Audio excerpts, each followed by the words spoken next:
Ողջույն, Օրագիր Նյուզի սիրելի հետևորդներ, այսօր մեր տաղավարումը Հենրիկ Մալյանի անվան թատրոնի դերասանուհի Աստղիկ Աբաջյանը։ Ողջույն Աստղիկ։ Ողջույն։ Կպատմեք ինչպես հայտնվեցիք Հենրիկ Մալյանի անվան թատրոնում։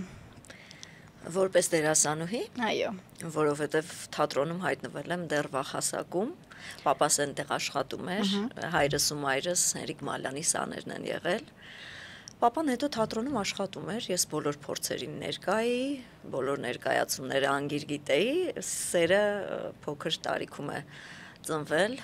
դեպի թատրոնը եւ հատկապես Մալյան թատրոն։ 2006 թվականին բախտը ժպտաց ու Նարինե Մալյանը ինձ հրավիրեց թատրոն։ Եկա, առաջին ներկայացումը Թումանյանի հեքիաթներն էր, որ պիտի ներմուծվեի ներկայացման մեջ, ասաց արի տեսնենք, եթե կարդարացնես արդեն կաշխատենք ու փաստորեն արդարացրեցի սպասելիքները արդեն 18 տարի է թատրոնում եմ։ Դուք ձեր հարցազրույցներից մեկում նշել եք, որ Հենրիկ Մալյանի անվան թատրոնը մի ուրիշ սեր է, ուրիշ տեղ ունի ձեր կյանքում։ Այ ինչով է տարբերվում Մալյանի անվան թատրոնը քաղաքի այլ թատրոններից։ Ամեն ինչով ես կասեի։ Շատերն են այդ մասին ասում, նաև այլ թատրոնների մեր գործընկերները բոլորը առանձնացնում են Մալյանի թատրոնը։ Կարծում եմ դա նախ պայմանավորված է նրանով, որ թատրոնը ստեղծել է Հենրիկ Մալյանը։ Դա մեկ։ Երկրորդ, այստեղ մարդիկ են, որոնք իրար սիրում են, ընկերներ են եւ այս թատրոնում մի ուրիշ արժե համակարգ կա, աշխատելու ձևն է բոլորովին այլ։ Չկա դերի կռիվ, պայքար, մեկը մյուսի հետ չեն մրցակցում։ Այստեղ մարդիկ են, ովքեր սիրում են այս գործը ու շատ կարևորում են, թե ինչ ենք մենք մատուցում մարդկանց, որովհետև թատրոնը մարդու համար է ստեղծել Մալյանը, շատ էր կարևորում մարդուն։ Այդպես բոլորը փորձում են պահել այն սանդղակը, որը որ կա թատրոնում, տարբերվում է մեկը մյուսի հանդեպ սիրով, անկեղծ սիրով, այնպես չի, որ դրսում բոլորս իրար սիրում ենք, բայց ներսում ինչ-որ բան այն չէ։ Ու կարծում եմ նվիրումը շատ մեծ է, շատ մեծ է, իսկական է մեզ մոտ ամեն ինչ, ես այդ միշտ եմ ասում ու կարծում եմ, որ միշտ այդպես է լինելու։ Ձեզ այլ թատրոնում չեք պատկերացնում։ Ոչ։ Հրավիրված եմ չնայած, Տիգրան Գյուլումյանի հետ եմ սիրով համագործակցում, հանդարտ մշակութային այգում, բյուրականում հրաշալի վայր, բացօթյա ներկայացումներ են, եւ հրավեր եղել է նաեւ Անի Գինոսյանի կողմից, այս վերջին խաղացվեց խնգահոտ երգիր ներկայացումը մեծ սիրով ընդունել եմ հրավերը առաջարկը, որովհետեւ այնպիսի մարդու անվան հետ է կապված այդ ամենը ու նաև շատ պետք է մեր ժողովրդին կարծում եմ հիմա այդ մեր ազգայինը մեծ մասը երկուպարն էր մեր ազգային, բայց այնտեղ փոքրիկ դերակատարում ունեցանք ես եւ մեր թատրոնի Արա Սարգսյանը հրաշալի դերասան, այդպես երբեմն մասնակցում եմ, եթե հետաքրքիր առաջարկ է, բայց թատրոնում ներկայանալ այլ թատրոնի, որպես այլ թատրոնի դերասանուհի ես բացառում եմ թող ինձ ներեն։ Ինչ դեր ունի թատրոնը այսօրվա հայ հասարակության մեջ։ Ըստ ձեզ։ Ճիշտն ասած հիմա փոքրինչ հաճախելիությունը լավացել է, այո, բայց մի քիչ տխրում եմ, որովհետև նկատելի է, որ մարդկանց համար դա զուտ ժամանցի վայր է դարձել, այսինքն բոլորն ակնկալում են ուղղակի գնալ, զվարճանալ, դա վատ բան չի, եթե գնում ես կատակերգություն դիտելու, բայց թատրոնը չէ, որ ունի միտում կրթելու հասարակությանը։ Ու նախընտրում են կատակերգություն, չէ՞ դիտել։ Հիմնականում այո, ու ցավում են, որ նախընտրում են էժան կատակերգություն դիտել։ Իհարկե մեր թատրոնի անգամ հանդիսատեսն է ուրիշ։ Ես էլի մի քիչ միշտ այնքան շատ եմ խոսում ես թատրոնիս մասին, երբեմն ասում եմ հանկարծ չվիրավորեմ մյուս թատրոններին իրենց դերասանական կազմով, բեմադրիչներով, բայց ես անկեղծ եմ գոնե, իմը սա է, որովհետև սա ազնիվ է։ Ու մենք մարդկանց համար ենք աշխատում, իսկապես մարդկանց համար է, դա խոսքեր չեն զուտ եւ հանդիսատեսն էլ կարծում եմ դա նկատում է, բայց մարդիկ գալիս են փառք Աստծո եւ հուսով եմ, որ ինչ որ բան փոխում է իրենց կյանքում թատրոնը, չգիտեմ, մտածելու տեղ գոնե տալիս ենք։ Մենք մեր ներկայացումներով շատ կարևոր է ինչ նյութ ես մատուցում։ Թեկուզ այդ մի ժամը, 2 ժամը կտրվում են այս ծանր առօրյայից։ Գուցե դրա համար են հենց նախընտրում կատակերգություն դիտել։ Երևի։ Չեն ուզում ավելի ծանրացնել իրենց առանց այդ էլ ծանր առօրյան։ Միանշանակ։ Բայց կարծում եմ կատակերգությունն էլ այնպեսին պիտի լինի, որ գոնե մտածելու տեղ տա նաև, այսինքն նյութը այնպեսին լինի, որ ասելիք ունենա,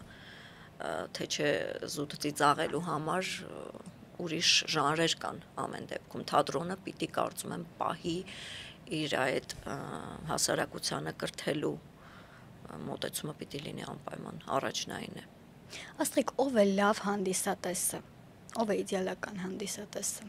Կիրթ հանդիսատեսը։ Այսօրվա մեր հանդիսատեսը կիրթ է։ Մի մասը, այո,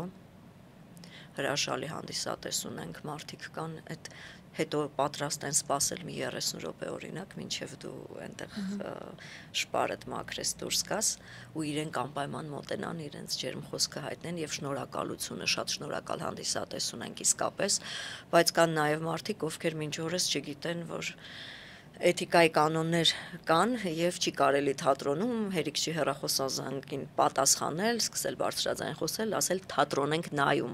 Այդ դա ամենաանտանելին է, որ ուզում ես բեմից ասել թատրոն չեն նայում, հաճախում են թատրոն, դիտում են ներկայացում ու այստեղ մի խոսեք գոնե։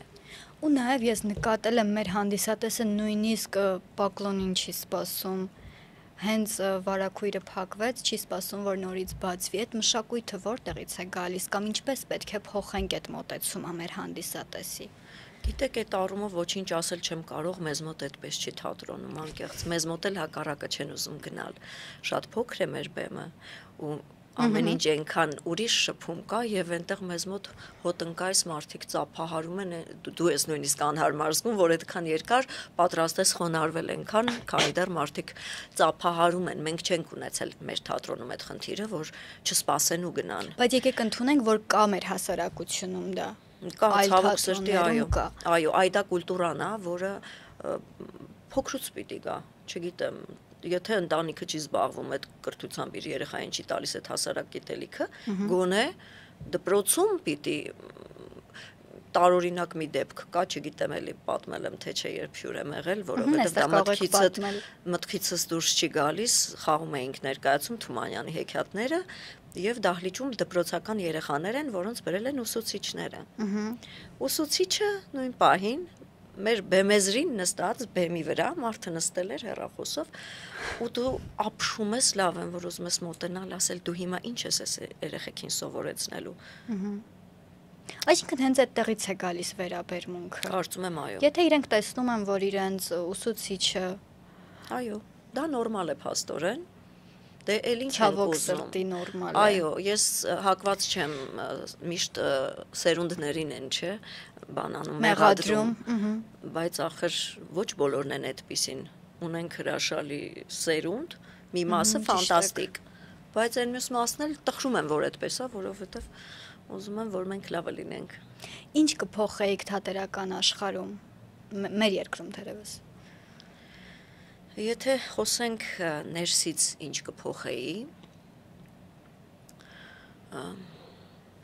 որ միայն մասնագետները զբաղվեն իրենց գործով,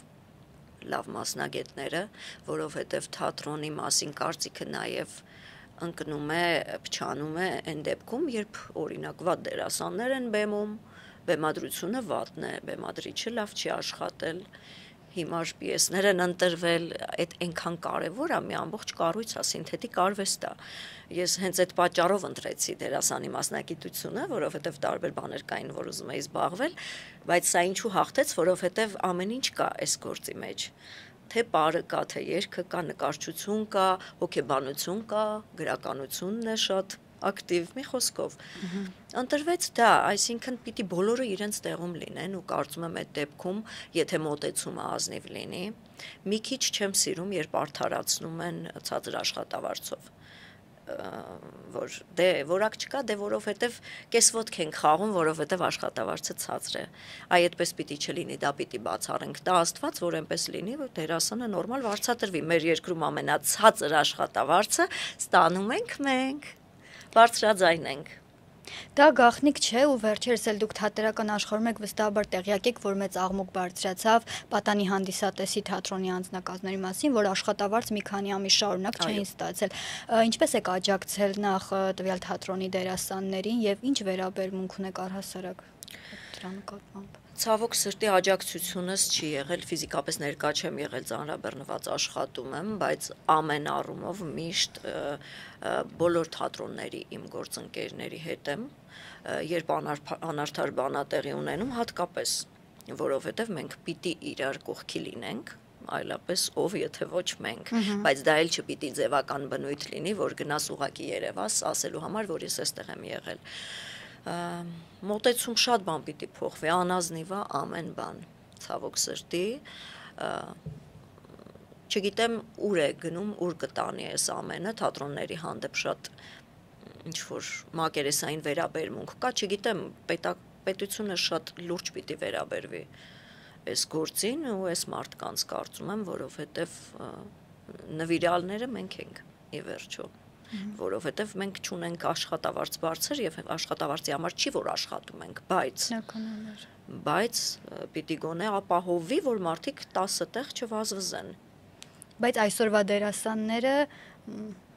բացի թատրոնից նաև այլ գործեր են ստիպված անում, որ կարողանան ընտանիք պահել, գումար աշխատել։ Վազքի մեջ են անդադար։ Առավոտից երեկո, իսկ դա թույլ չի տալիս ամեն դեպքում, որ դու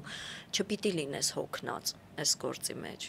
Դու պիտի հանգիստ գաս, ստեղծագործես, կերտես կերպարներդ, որովհետև դա հասարակության համար է, մենք հանդիսատեսի համար ենք աշխատում։ Բայց կփոխվի այդ վերաբերմունքը դերասանների նկատմամբ։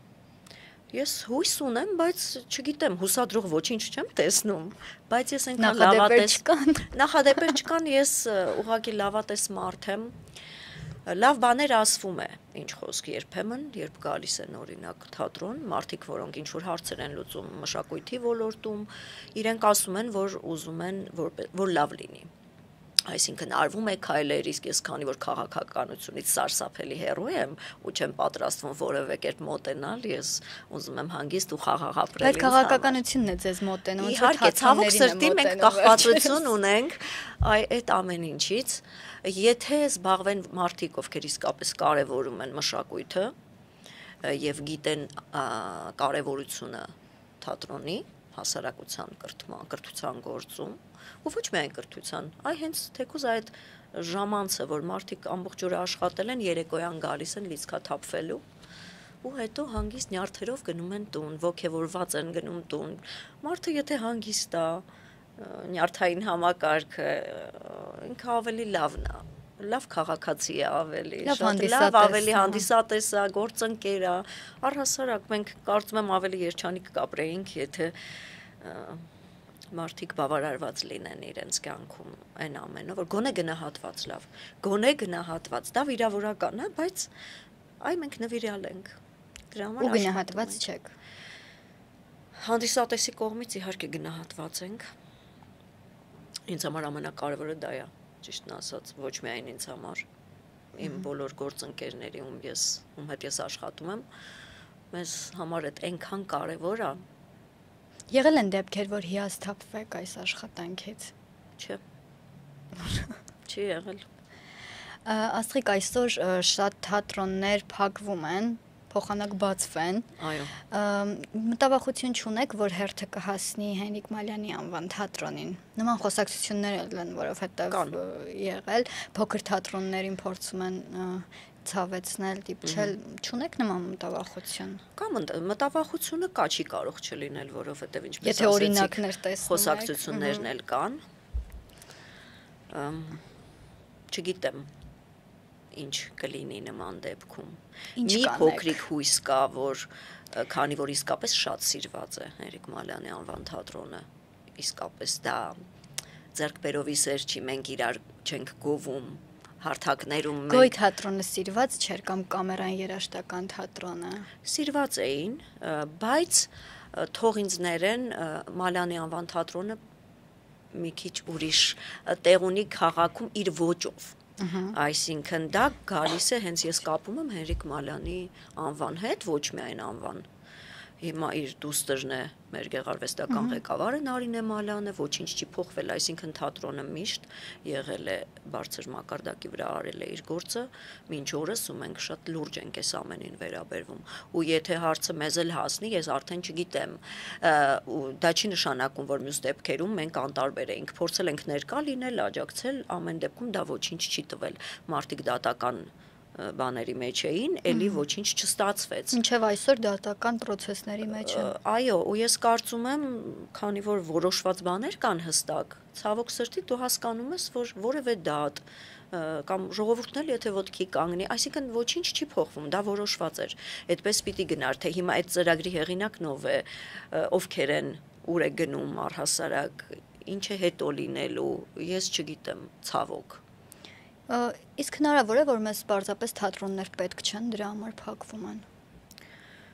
Ներկա պահին, քանի որ վերջերս լսել եմ արտահայտություններ, երբ ասվեց, իսկ ինչ եկամուտ։ Ես հասկանում եմ, որ բյուջե պիտի գումար մտնի, ամեն դեպքում այնպես չի, որ թատրոնում բարձր աշխատավարձեր են տրվում եւ փորձ է արվում օրինակ կրճատել մարդկանց, թողնել փոքրիկ խումբ, այսինքն ծախսը թատրոնների վրա շատ չի պետության կողմից։ Չգիտեմ, փորձում եմ արդարացումներ փնտրել, բայց թատրոնները գործում են, ունեն հանդիսատես, ներկայացումներից գոյացած գումարը, հարկերը ամեն դեպքում բյուջեն լցվում է։ Բյուջեն անպայման լցվում է։ Եվ այս դեպքում արդեն հարցի ծագում, ինչու մեզ պետք չեն թատրոններ, որովհետև ռեստորաններ պետք են սննդի օբյեկտները, որովհետև նրանք ավելի շատ են լցնում։ Այո, այստեղ ստացվում է փաստորեն, որ թատրոնը ուղղակի հիմա դիտվում է որպես եկամտի աղբյուր, բիզնես, բայց ախր դա այդպես չի։ Դու ոնց կարող ես հետո նույն կերպ ինչ սկսենք դպրոցներին վերաբերվել, տեսնել որտեղից դպրոցից եկամուտ կա, հո չենք փակելու դպրոցները։ Հիմա թատրոնից էլ գուցե չլինի այդ մեծ եկամուտը, կամ գուցե եւ կա, այո։ Միշտ էլ կա, այնպես չի, որ հո տոմսեր վաճառվում են, չէ։ Թաքուն ոչինչ չի արվում, թատրոնը ազնիվ աշխատում է։ Նաև հաշվետվություն է չէ ներկայացնում։ Դե խաղատները բացվում են, օրորի այդ շենքեր, այսինքն եթե խոսենք, որ մենք մտածում ենք պետության մասին, այս դեպքում ոնց կարող է թատրոնների հանդեպ, այսինքն թվում է արդեն տպավորություն է ստեղծվում, որ ինչ որ մշակույթի հանդեպ շատ վատ մոտեցում կա։ Դա Աստված սխալվենք, չգիտեմ։ Թատրոնը ձեզ պետք է չեզոք լինի, թե ամեն դեպքում պետք է բարձրաձայնի այն, ինչ վախենում են բարձրաձայնել մնացածը։ Գիտեք, ես չեմ սիրում, երբ արվեստագետները օրինակ մտնում են քաղաքական դաշտ։ Կարծում եմ դրանով քաղաքագետները պիտի զբաղվեն քաղաքականությամբ, ամեն ուղղվածություն, ոլորտ ունի իր, պիտի քո գործով զբաղվես, որովհետև ես չեմ կարող թույլ տալ մտնել այն տարածք, որտեղ ես գիտելիք չունեմ։ Կաղում եմ ես, գոնե կնստեմ կսովորեմ մի քանի տարի, հետո նոր մուտք կգործեմ։ Այս դեպքում թատրոնը մի կողմից ճիշտ է, որ ինքը շատ առանձին պիտի իր գործն անի, որևէ կապ չունենա, թե պետական ինչ-որ կառույցի չես էլ կարող, միևնույն է, դու կամ քաղաքապետարանինն ես, կամ նախարարությանը, եւ դու պիտի իրենց հետ ունենաս շատ ճիշտ առողջ փոխհարաբերություններ ու պիտի լինի երկուսից նպատակը մեկը պիտի լինի մեր սիրելի հանդիսատեսին գոհացնել։ Եթե չկա այդ նույն մտածողությունը, արդեն այնտեղ կծագեն խնդիրներ, իհարկե, արտահայտվել միշտ է պետք, ուղղակի քեզ նախ պիտի լսող լինի եւ ցանկություն ունենա լսելու ու հասկանալու քո խնդիրները։ Եթե կան հետաքրքրվեն ոնց են մեր գործերը, ինչի կարիք ունենք կամ ինչ անել, որպեսզի մենք ավելի լավը լինենք, եթե չենք անգամ գոհացնում, չգիտեմ։ Ամեն ինչ կարելի է խոսել ու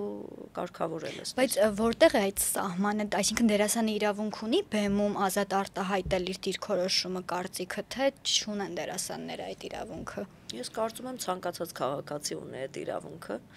Ես ազատ մարդ եմ ինձ համարում, տարօրինակ է, որովհետև աշխարհում ամենամեծ միֆը դա ժողովրդավարությունն է, որ գոյություն չկա։ Իհարկե, դա ամեն դեպքում ես հո այդպիսին եմ։ Ես միշտ ասում եմ այն ինչ մտածում եմ, կարող ենք թատրոնում էլ, մենք այդպես ենք աշխատում ենք այդպես։ Ազատ ենք։ Բացի մշակույթի մարդ լինելուց, բացի արվեստագետ լինելուց, դուք նաև հասարակ քաղաքացի եք, որ շփվում է ունի տարբեր խողովակներ, լծակներ, ինչպես եք վերաբերվում այն արշավին, որն այսօր ուղղված է հայ առաքելական եկեղեցուն։ Ոյ, ցավոտ թեմաներ եք բարձրացնում։ Ես ճիշտն ասած վերջին տարիների ընթացքում բոլոր առումներով ինձ մի քիչ փորձում եմ պաշտպանել, լուրեր հանել եմ իմ կյանքից բոլոր տեսակի լուրերը, բայց չես կարող։ Ընդունենք, որ անհնար է մնալ։ Հա, այսինքն փորձում եմ մի քիչ սառը ուսթափ լինել ու լավատես լինել, բայց արդյունքում ունենք իրականություն, որը շատ ցավալի է ցանկացած հայ մարդու համար։ Մարդու համար, ով սիրում է իր երկիրը, իր ամեն ինչ, իր ժողովրդին, ու գիտեք, այդ մենք չենք կարող չպահել մեր ունեցած լավագույնը։ Ես ցավում եմ ու չեմ ուզում հավատալ, որ փորձ է արվում ջնջել կամ փոխել, լավ փոխել դեպի ուր, եթե դեպի լավը պիտի ինչ-որ բան փոխվի երկրում, իհարկե հրաշալի կլինի, տա Աստված, բայց եկեղեցու հանդեպ ոտնձգություններ, դա շատ անբարոք այլ է ըստիս։ Չեմ ուզում վերամբարձ բառեր ասել, վատ բաներ էլ չեմ ուզում ասել։ Եվ ամփոփելով, անցում կատարելով նորից մշակույթին, ինչպես երիտասարդներին մոտեցնենք թատրոնին։ Որպես հանդիսատես, թե որպես երիտասարդ դերասաններին։ Չէ, որպես հանդիսատես եկեք։ Երևի լավ ներկայացումներով։ Ցավոք սրտի հիմա երիտասարդությունը փոքր-ինչ կտրված է թատրոնից, ոչ բոլորը։ Ավելի կինոն են նախընտրում։ Բացի կինոն, որակապես նաև, գիտեք, ամենտեղ կարելի է ստանալ որակյալ արտադրանքի վերջո, դա կարող է լինել հեռուստասերիալ, սիթքոմ, պարտադիր չի, որ դա վատը լինի, ունեցել ենք լավ ֆիլմեր եւ կարող ենք ունենալ, եթե լուրջ մոտեցում լինի։ Բայց հիմա օրինակ երեխեքը մի տեսակ էս ինտերնետում շատ ակտիվ կյանքը ու շատ հիմարություններով տարված են ու գուցե դա իրենց բավականացնում է, չգիտեմ, պատկերացումներն են փոխվում ու նույն այդ երեխան թատրոնում կարող է իրեն շատ ավելորդ զգալ, որովհետև ինքը հեռախոսի միջով է նայում ներկայացումը, դա էլ ենք տեսել, գալիս են թատրոն, այնպեսի տպավորություն, որ երեխեքին զորով բերել են, բայց գուցե դա ի վերջո կունենա լավ հետևանք երեխեքի վրա, որովհետև ամեն դեպքում գալիս են, մեկ են մի պահ, եթե լավն է ներկայացումը, իրենք ամեն դեպքում պոկվում են, ուշադրությունը գրավում են, այսինքն թատրոնի անելիքը լավ ներկայացումներ բեմադրելն է, կարծում եմ։ Նաև երևի պիտի մի քիչ լինես ժամանակին համընթաց պիտի քայլես ու իրենց ներկայացնես, գոնե որ կան այսպիսի ներկայացումներ, այ դա թե ինչպես ես մատուցում, երևի կարևոր է մի քիչ այսօրվա ամեն ինչի մեջ։ Իրենց լեզվով պետք է մատուցել։ Իրենց լեզվով, երևի հա, երիտասարդներին այդպես կարծում եմ։ Շնորհակալ եմ հետաքրքիր զրույցի համար։ Ես եմ շնորհակալ։ Օրագիր Նյուզի սիրելի հետևորդներ, այսօր մեր տաղավարում էր Հենրիկ Մալյանի անվան թատրոնի դերասանուհի Աստղիկ Աբաջյանը։ Շնորհակալ եմ շատ։ Մերսի։